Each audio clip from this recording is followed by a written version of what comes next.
இங்க மிலிட்ரிலாம் சேர்ந்து ஒரு மிகப்பெரிய ஏலியனை புடிச்சு அது ஒரு மெட்டல் பாக்ஸ்குள்ள வச்சு கன்சீல்டு பண்ணி பல மீட்டர் ஆழத்துக்கு கொண்டு போறாங்க. கொண்டு போய் அங்க இருக்கிற சயின்டிஸ்ட் எல்லாம் அட்வான்ஸ்டு டெக்னாலஜியை வச்சு அந்த ஏலியனை ஆராய்ச்சி பண்ண ஆரம்பிக்கிறாங்க.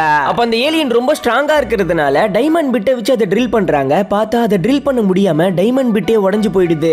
அதனால ஒருத்தர் அந்த ட்ரில் பிட்டை சேஞ்ச் பண்ணலாம்னு சொல்லிட்டு கவரால்லாம் போட்டுக்கிட்டு உள்ள வந்து அதை சேஞ்ச் பண்ணிக்கிட்டு இருக்காரு. அப்ப பார்த்தா அந்த உடைஞ்ச பிட்டுக்குள்ள இருந்து குட்டி குட்டியா பூச்சிகள் மாதிரி ஏதோ மல்டிபிள் ஆகிக்கிட்டே போகுது. அப்ப அந்த நபர் அந்த டேமேஜ் பிட்டு அதுவா கரையிறத பார்த்துட்டு பயந்து போய் அந்த ரூம்குள்ள இருந்து வெளியில வரலான்னு பாக்குறாரு. ஆனா அதுக்குள்ளேயே அந்த குட்டி குட்டி பூச்சிக்கெல்லாம் வந்து அவர் போட்டிருக்க சூட்டையே ஓட்ட போட்டுட்டு உள்ள போயிடுதுங்க.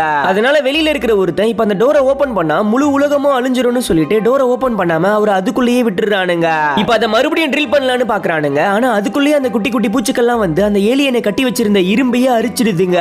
அதுக்கப்புறம் கடைசியில பார்த்தா அந்த முழு ஏலியனுமே ஏகப்பட்ட குட்டி குட்டி பூச்சிக்கெல்லாம் மாறி அவங்க எல்லாரையுமே அழிச்சிடுது. அழிச்சிட்டு இப்ப முழு உலகத்தையும் அழிக்கிறதுக்காக அந்த ஆராய்ச்சி கூட